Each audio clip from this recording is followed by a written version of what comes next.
I'm your co-host, Steve McGrath, alongside Chris Haddad. And we're joined by a special guest today, Mr. Reid Ferguson. Reid is the long snapper of the Buffalo Bills. He's entering his third season with the team.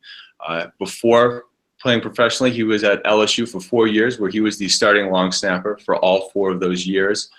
And if you don't know what long snapping is, just pause the video right now, jump on over to vIQtory.win, check out our blog on it, or better yet, go to Twitter at SnapFlow50, check out Reid's videos of him snapping the ball, hitting frisbees out of the air, knocking cans off of his buddies' heads. He's also on Instagram at Reid Ferguson. So without any further ado, Reid, thank you very much for coming on and joining us today.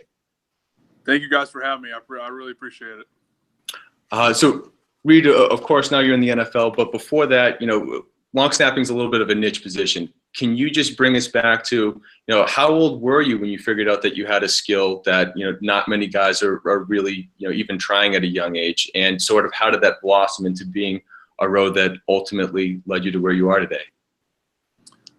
So back in 8th grade was when I first started snapping. The guy that played center and snapped for my middle school team got injured. I was playing defensive end at the time, wasn't really playing. So my dad and I kind of talked about it. He thought, it might be a good idea just to, practice at it a little bit, see if it was a way I could get myself on the field, because I was tedious, whether or not I wanted to keep playing football. So practiced at it for a few months, got okay at it.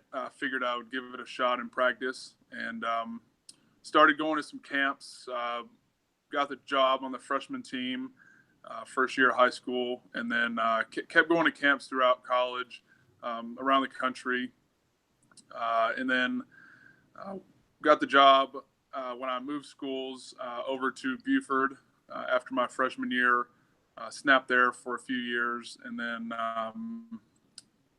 throughout, sophomore, junior, and senior year, in those summers prior, leading up to the football season, I would go to different college camps around the country, show my face, get my name out there, kind of let them scout me on their time.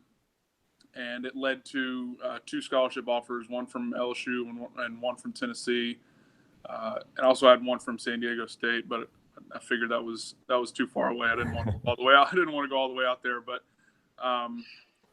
so decided to go to LSU, graduated early out of high school and went a semester early down to LSU. So it was great.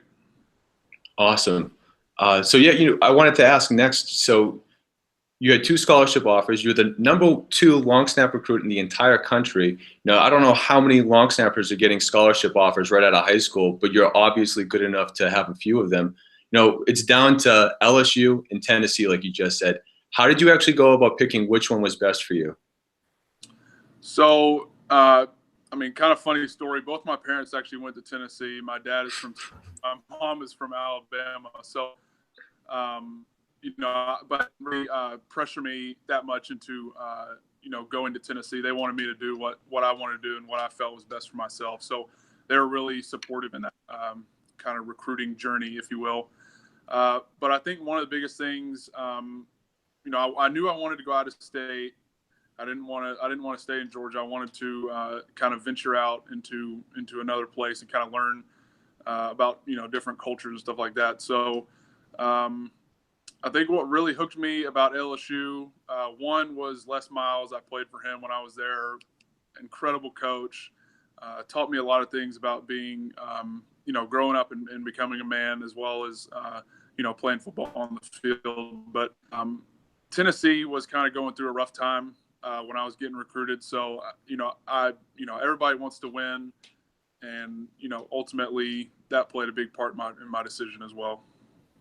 Reid, can you talk a little bit more about Les Miles and how he's created that culture there in the winning tradition at LSU when you were there? Can you talk a little bit more on that? And what do you think, we asked this previously in a podcast with Cyrus Jones about what the secret sauce is with Belichick Saban. What's that secret sauce with Les Miles? I think a lot of it is the relationship that he has with the players on a daily basis and kind of the camaraderie that goes on in the locker room. So a lot of that is the guys he recruits and the guys he's in on the team. but a lot of that is also the hard work that he puts in, on a daily basis. And everybody, every college, takes full advantage of their the hours that they get on a weekly basis, but it's really how you spend those hours. And I think Les Miles, and the way that he coached his guys up and made sure that his coaches were coaching us the right way is kind of what made the difference and made him so successful. Yeah, for sure. Now, Reid, I want to take a step back a little bit. You go from Buford, Georgia to Tiger Stadium, Death Valley. What was that like coming in, going from high school football to, thousands and thousands and thousands of screaming fans? I have a stat here. You missed, one of your early on snaps, and you went 496 straight snaps without any goofs, what was that? Was it just nerves the first couple times, or walk us through that scenario of going from Buford, Georgia to Death Valley? Yeah, so obviously, going from that many people in high school playing, a few hundred or thousand fans, however much there is on a Friday night, to Saturday night, you're playing in front of 100,000, screaming, and I guess I can say it. I mean, a lot of them have been drinking all day, so it makes them just that much more wild. But I mean, it was an incredible experience. My very first snap, we played North Texas. My first punt snap, me snapped it a little high, went through his hands, and from that point on, I kind of and it's a funny story because I jogged off the sideline, and Coach Miles just kind of like chuckled, and he was like, "You're fine. It's never going to happen again. I know we brought you here for a reason. You're good enough to do the job." And he was right. That instilled a lot of confidence in me, for the rest of my career at LSU. So, yeah, I mean, it's incredible playing in front of that many fans, especially knowing how passionate they are and how much they care for the city and for that team. Sure. So, 496 consecutive great snaps later, you're in a position now where you're a senior, you're lucky enough to get your degree, you worked hard for that as well. And now, you're faced with, am I going to be able to have an opportunity to make it work in the NFL? So you're an undrafted rookie free agent after the 2016 draft, and you sign with the Buffalo Bills. Can you just walk us through, what your expectations were during the draft process, and as it sort of unfolded that you'd have the opportunity to sign, how did you actually decide which team in situation would be best for you? Yeah, so going through the draft in 16, I kept in pretty close contact with my agent. He's got one other snapper in the league, and it's Nick Sundberg for the Redskins. So I knew, I got a good recommendation to go with him. We hit it off when we met up, so figured it was good to go with him. So he had a lot of connections. I had a few workouts with a few teams. Didn't really, I didn't have a favorite of where I wanted to go. I was just kind of let it happen.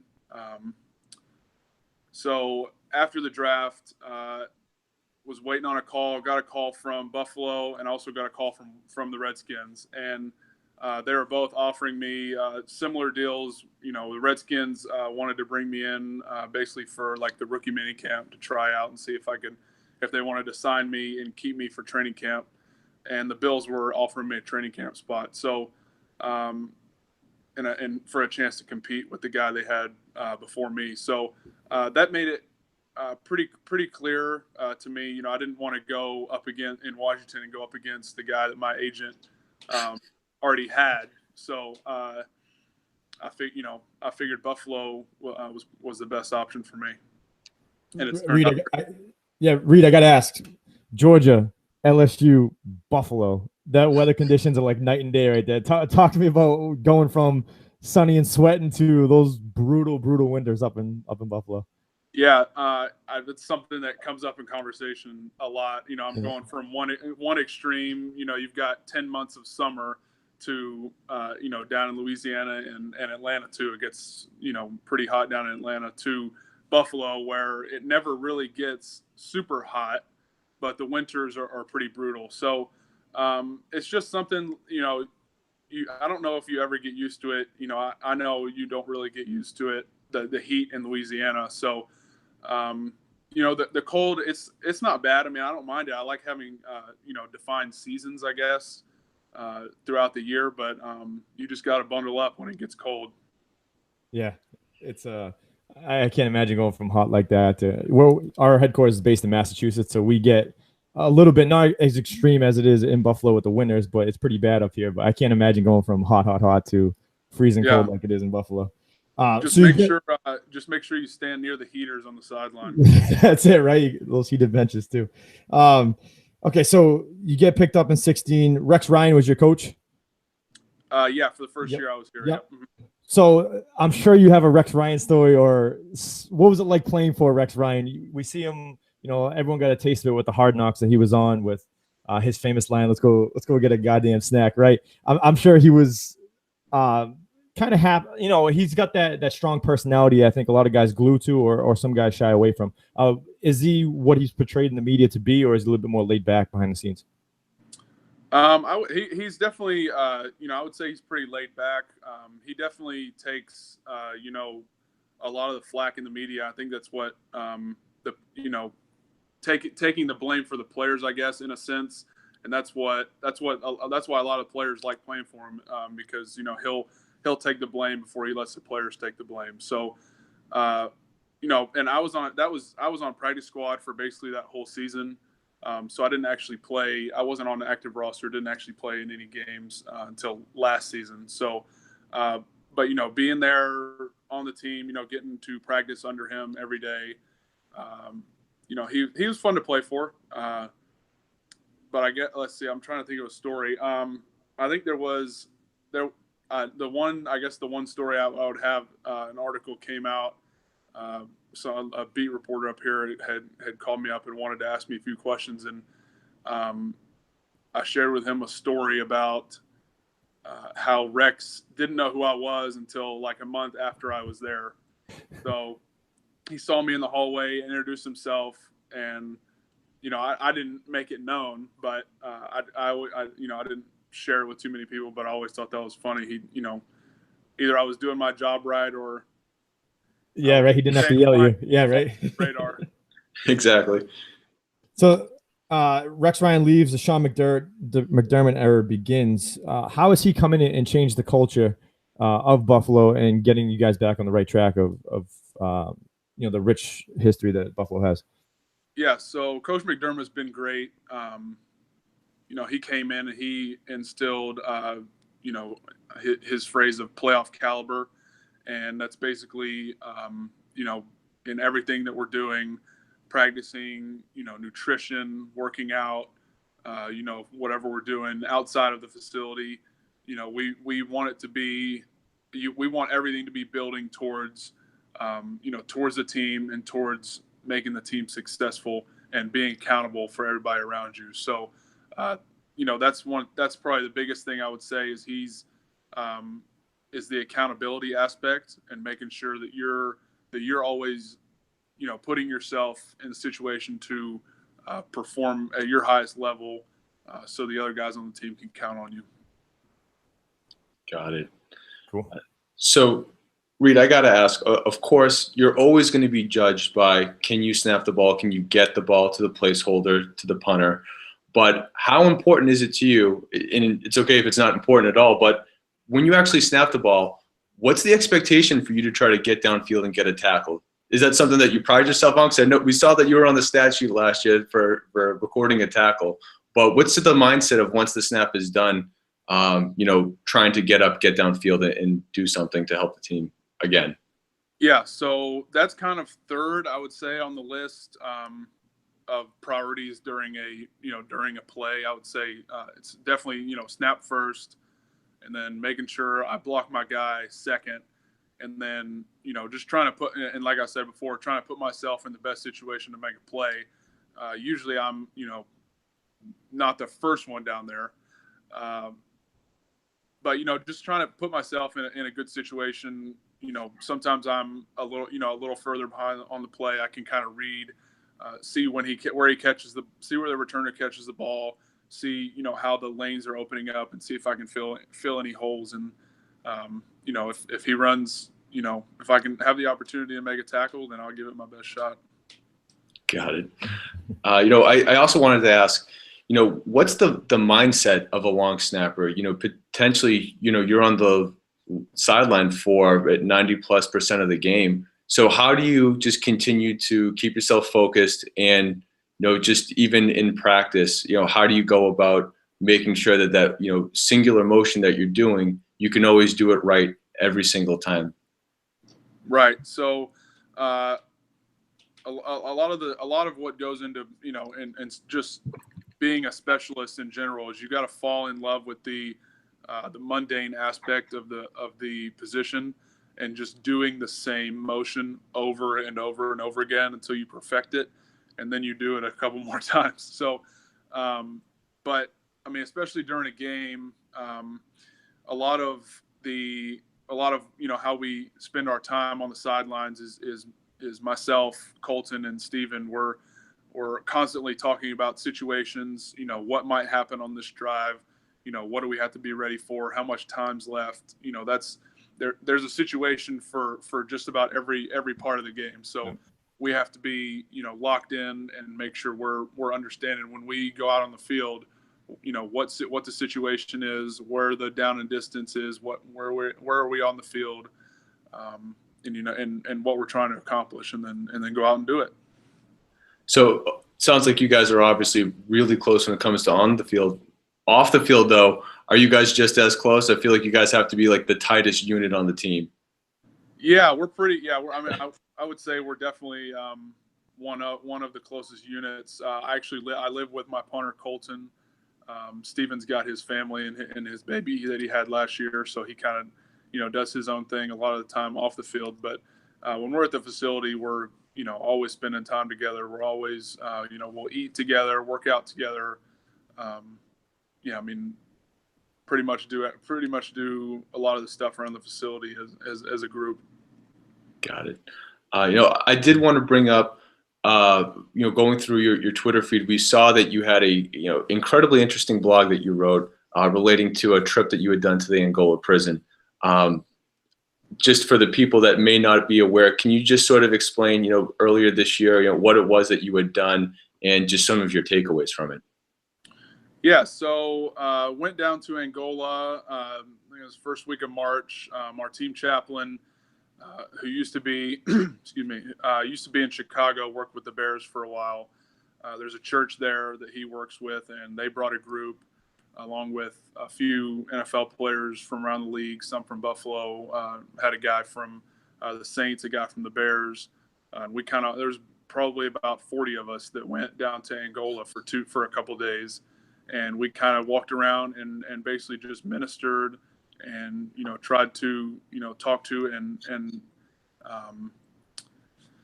evangelize with a lot of the inmates. And, it was an incredible experience. It's something that I had never done before, despite, being in Baton Rouge and living basically 30 minutes away from the prison. I never even thought about, visiting it or going up there. So, it was incredible. It was a great experience to be able to kind of pick the brains of some of those guys and get inside their minds and see how their life has changed over the course of the time that they've been in there. And, it used to be maybe 30 years ago, it used to be the bloodiest prison in the country or maybe the world, I believe. And then I forget the guy who runs the prison. The new warden came in, and he basically completely, 180 degree flipped the attitude of the prison. And there's a huge Christian base there now. A lot of guys running different churches among the prison. Bible studies, men's groups, all that kind of stuff. And it was just pretty cool to see how God is working down there. That's awesome. With all the stuff that makes the news for what football players are doing, it's a shame that your story and stories like it aren't what's in the headlines, because that's really what people should know, that there are guys that are using their platform to do well in the world. So, yeah. Reid, thank you for that. I'm going to get you out of here right after we do the gauntlet. So I hope you're ready, because we got to hit you with a couple more questions before we wrap this up. Sounds good. All right. What is most important, the number one offense or the number one defense? Defense wins championships. Amen. Punt snaps or field goal snaps? In terms of easiness, It is what it is. You just have to pick one. punt snap. Let's see. What's your favorite? Because we score points. All right. Now, shootout or defensive battle? Shootout. More The field world. Yeah. The World Cup or the Home Run Derby? World Cup. All right. In general, soccer or baseball? Soccer. Got it. The best burger place, because I know in your Twitter profile you're a burger connoisseur, so hit us with what's number one. The best spot I've been is Burger Smith down in Baton Rouge, right off campus. All right. And since you're in Buffalo, we have to ask the best buffalo wing. Oh, man. Duff's is pretty good. There's another place called Barbell that also has great wings. They have a flavor called Cajun honey butter barbecue. And it is amazing. We'll have to take the vIQtory podcast on the road soon. Yep. All right. And last, we have for you, what's most important, players or the scheme? The players. That's what everyone says. There has to be something to it. Well, Reid, thank you again for joining us. And for everyone that's listening, follow Reid on Twitter at SnapFlow50. Follow him on Instagram at Reid Ferguson. Reid, thank you. It was a pleasure. You're welcome. Thanks Thanks, guys. Reid.